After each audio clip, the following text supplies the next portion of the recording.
안녕하세요. 아이들이 어려워하는 수학, 별표 치는 수학만 쏙쏙 골라서 풀어주는 별표 타파 별타쌤 박지영입니다. 자, 오늘은요, 제가 여러분들 계속 질문 너무 많이 하셨어요. 근데 제가 일단 독서, 독후감 이런 얘기 먼저 드렸고요. 오늘 이제 본격적으로 궁금해 하시는 논술학을 우리에게 보내야 될까요? 안 보내야 될까요? 그거에 대해서 말씀드리고 싶어요. 자, 논술학원 어때요? 늘 이게 고민에 쌓이죠. 여기에서 학원을 더 하나 추가하면은 막 이런 생각도 드는데 또 글 쓰는 거 보면 속 뒤집어지고 그죠? 그래서 논술학원은 또 입시에도 꼭 필요하다고 생각하니까 그럼 논술학원 뭐 중고등학교 때 시간 없으니까 그럼 초등학교 저학년 때 해놔야 되나? 이렇게 생각하시는 경우 굉장히 많이 있을 거예요. 제가 논술학원 다녀야 하는지 안 다녀야 하는지는 제가 먼저 얘기 드릴게요. 먼저 제가 이런 것도 좋아하거든요. 네, 먼저 답을 딱 드리고 왜냐하면으로 말씀드릴게요. 논술학원은 다녀도 당연히 좋습니다. 그런데 준비가 돼 있을 때 다녀야 된다는 거죠. 준비가 우리 아이가 다 되어 있다면 그때 보내셔도 좋습니다. 네, 보내셔도 좋습니다. 하지만 준비가 되지 않았다면 절대 보내시면 안 됩니다. 그죠? 그러면 어떤 준비가 되어 있어야 하는지, 그리고 그런 준비가 왜 되어야 하는지 그거에 대해서 이야기 한번 드리도록 하겠습니다. 자, 논술을 왜 해야 될까요? 논술학원 주변에 이렇게 보내시는 분들 보면 물어봐요. 논술학원을 왜 보내세요? 그러면은 이게 또 제가 또 의견을 드려요. 아이가 의견을 논하고 서술하는 지금 실력이 될까요? 이렇게 물어봐요. 제가 이렇게 무릅쓰고 얘를 무릅쓰고 물어보는데, 왜냐면은 의견을 논하고 서술한다는 건 굉장히 어려운 일이거든요. 여러분들 어때요? 지금 하시기 쉬우세요? 저는 되게 어렵거든요. 의견을 내가 논하고 그거에 대해서 서술까지 해야 되는 거예요. 말도 하고 서술도 해야 된다는 게. 그럼 굉장히 어려운 사실은 그런 과목이에요. 논술 과목이라는 건. 근데 그거를 저학년 때 많이 시키시는 거죠. 그래서 제가 여쭤봐요. 어때요? 그렇게 할 수 있어요. 대부분이 90% 어머님들이 뭐라 그러시냐면, 아유, 논술은 그냥 기대도 안 하고 그냥 책 읽으러 가요. 책을 너무 안 읽어서 그냥 거기 가서라도 하나 읽었으면 좋겠어요. 90%의 어머님이 그렇게 말씀을 하세요. 그런데 제가 정확하게 말씀드리지만 독서랑 논술은 구분을 하셔야 돼요. 독서랑 논술은 다른 카테고리예요. 그렇기 때문에 절대 논술학원 가서 거기서 책 한 권 읽고 오겠지, 그래도 거기서 책 좀 읽겠지라고 생각하시면 그건 정말 잘못된 생각이세요. 그 생각은 바꿔주셔야 돼요. 독서랑 논술은 다른 카테고리예요. 오히려 책을 조금이라도 좋아하고 읽었던 친구가 논술학원을 가면서 책을 싫어하게 된 경우가 굉장히 많아요. 자, 제가 예전에도 말씀을 드렸어요. 제 독서에 대한 이야기가 많을 거예요. 근데 제가 왜 독서를 이렇게 이야기를 많이 드리냐. 근데 제가 사실은 강사 경력이 25년이에요. 반평생을. 네. 이 독서 논술과 수학, 자기주도 학습 이런 거에 제가 강사를 했는데요. 아이들도 현장에서도 가르쳐 보고 그렇게 했는데, 사실은 독서랑 논술에 대한, 독서에 대한 중요성을 굉장히 많이 느꼈어요. 그러다 보니까 독서에 대한 자격증을 여러 개 따면서 제가 일하는 첨삭을 지도하는 논술학원에, 굉장히 유명 논술학원이에요. 거기에 첨삭을 지도한 적이 있어요. 그 아르바이트를 한 적이 있는데 그때 굉장히 많이 느꼈어요. 논술이라는 건, 논술이 우리 아이가 이제 입시를 가고, 논술이라는 건 뭐냐면 논제를 잘 파악을 해서 분량에 맞게, 글의 흐름에 맞게 창의적으로 자기 의견을 쓴 글이에요. 너무 어려운 말이에요. 그죠? 자, 하나 써볼게요. 중요한 얘기를 해서.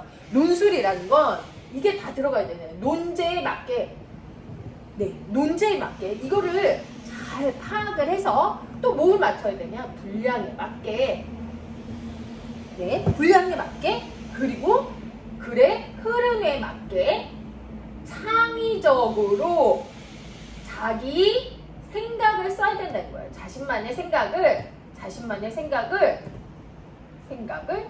써내려가는 거예요. 이게 얼마나 어려운 일이에요. 이게 다 지금 조건이 갖춰져 있어야 돼요. 그런데 이게 왜 어려운 일이냐면 이런 것들을 분량을 맞추는 것도 굉장히 어렵다는 거예요. 네, 분량을 맞추는 것도 굉장히 어렵고 그 흐름을 자기가 잡아가는 것도 어렵고 근데 가장 어려운 거는 창의적으로 자신만의 생각을 가져가는 거다. 그러면 제가 이제 논술학원이나 이런 데서 이제는 첨삭을 하잖아요. 그러면 이런 거를 먼저 볼 때 1번으로 보는 게 분량이에요. 분량을 맞춰서 제가 그 첨삭했던 아이들은 서울대 연고대 정도를 준비하는 아이들이었어요. 그런데 분량에 맞게 쓰는 거를 너무 어려워요. 일단 분량 자체도 되게 어려워하고 그 다음에 쓰는 거 어려워하는 거 창의적으로 자신만의 생각을 쓰는 걸 굉장히 어려워한다는 거예요. 그러면 제가 논술학원을 다니려면 기본적으로 베이스가 깔려 있다고 말하는 이유가 뭐냐면은 만약에 첨삭을 받더라도요 어떤 거냐면 이런 것들을 선생님이 봐주고 첨삭을 해야 되는데 기본적인 아이가 책의 흐름도 파악을 못하고 있어요. 독서를 제대로 못해서 책의 흐름도 파악을 못해, 논제도 흐름을 이해를 못해, 그리고 기본적인 글씨 맞춤법 네 그거 교정해주기 바쁘단 말이에요. 그렇기 때문에 기본이 다 깔려 있는 상태에서 학원을 가야 이런 멋진 첨삭을 받을 수 있는 거예요. 안 그러면 기본만 하다 오는 거예요. 그러니까 논술학원은 기본기가 되어야 된다. 기본기 어떤 게 되어야 되는지 제가 마지막에 말씀을 드릴 거고요. 자, 제가 방금 전에 또 이야기했던 것 중에 하나가 이거 지우고 싶지 않다. 너무 중요한 얘기여서 이따 다시 한번 쓸게요. 네. 근데 제가 독서랑 논술을 구분하는 카테고리를 더 구분해라. 그리고 논술하고 독서가 바탕이 되지 않은 상태에서 독서가 취미가 되어 있지 않은 습관이 되지 않은 상태에서 논술학원을 보내면 책을 더 싫어하게 돼요. 왜냐하면은 선생님이 일주일에 대부분 학원이 두 종류예요. 책을 읽어와서 여기 와서 문제를 풀고 아이들이랑 토론을 하고 선생님이랑 글을 쓰는 학원. 그게 1번. 자, 그리고 2번은 그거를 엄마들이 싫어하거든요. 애들도 숙제야, 이게 독서도. 그러니까 하기 싫어하고 안 읽어오는 경우가 죄송한데 논술학원에서 80%입니다. 네. 애들이 책을 제대로 파악하지 않고 논술학원에 오는 경우가 80%예요. 그러면 글쓰기나 문제풀이를 할 수 있느냐? 그건 되게 어려운 일이라는 거예요. 그래서 수업이 제대로 이루어지지 않아요. 그렇기 때문에 조금 어느 학원에서는 유들이 있는 학원에서는 네 그거를 안에서 읽어요. 수업 시간 안에. 근데 어머님도 어때요?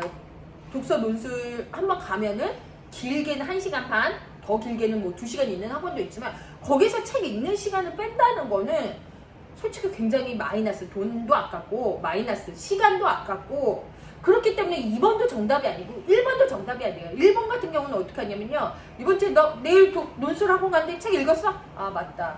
빨리 읽어. 그러면 애들 이제 식탁에서 엄마 보는데 옆에서 읽어. 그러면 엄마 눈치만 봐.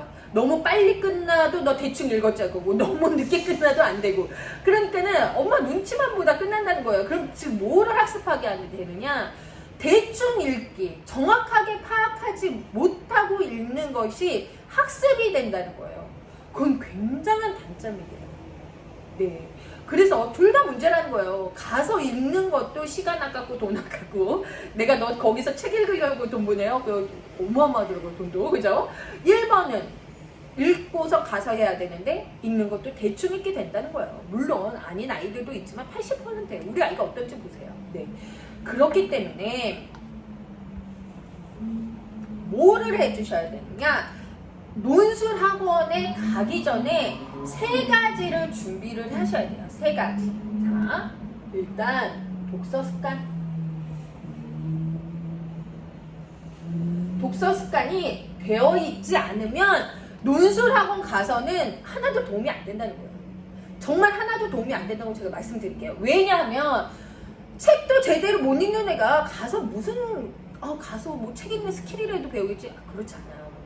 그렇기 때문에 독서 습관이 잡혀서 책을 좀 파악하고 책의 흐름을 읽는 연습이 이게 되어 있지 않으면 논술학원 가는 거는 효과가 0이다. 즉 뭐만 배운다? 스킵하는 스킬만 배운다. 굉장히 나쁜 습관만 배울 수 있다. 자, 두 번째는요. 필사. 필사가 뭐예요? 필사가 네 맞아요. 좋은 글을 베껴 쓰는 거예요. 글을 베껴 쓰는 거예요. 네, 저는 독서 습관이 생겼다. 그렇다면 좋은 글을 많이 보고 읽고 그리고 베껴 써보는 게 굉장히 중요해요. 제가 말씀드렸죠. 논술학원의 기본적인 교정, 맞춤법, 그리고 문단 잡는 흐름, 문단의 흐름조차 못 잡고 가면은 그냥 기본적인 것만 계속 교정하고 오는 거예요. 아까 제가 말한 그런 것들의 교정은 받을 수 없다는 거예요. 그러니까 어떤 애는요 막 1시간 교정해주고 어떤 애는 10분 교정해주고 그거 아니거든요. 교정 시간은 다 비슷해요. 우리 아이가 정말 양질의 교정을 받고 싶다, 정말 고퀄리티의 교정을 받고 싶다 그러면 기본적인 거를 하고 가셔야 돼요. 그거를 엄마가 어떻게 해주냐는 거예요. 그죠? 아우 나도 맞춤법이 그렇게 헷갈려. 반드시인지 반드인지 막 그죠? 부디 해단지 부디 치단지 너무 헷갈려요. 그죠? 띄어쓰기도 이게 맞는지 막 그랬잖아요. 그런데 좋은 글을 베껴 쓰는 훈련을 하잖아요. 그러면 아이가 반드시 좋은 글을 쓸 수 있게 되고 좋은 글을 보는 눈이 생기는 거예요. 아, 그대로 베껴 쓰. 그래서 사실은 저는요 논술학원을 제가 만약에 한다 그랬잖아요. 그러면요 저는 아이들한테 필사를 시킬 거예요. 근데 어머님 논술학원 막 굉장히 고가예요. 그죠? 보냈어요. 오늘 아이야 무엇을 하고 왔느냐. 엄마 그대로 좋은 글을 베껴 쓰고 왔습니다. 그러면 어떻게 야, 끊어. 그거 뭐하러 다녀. 그죠?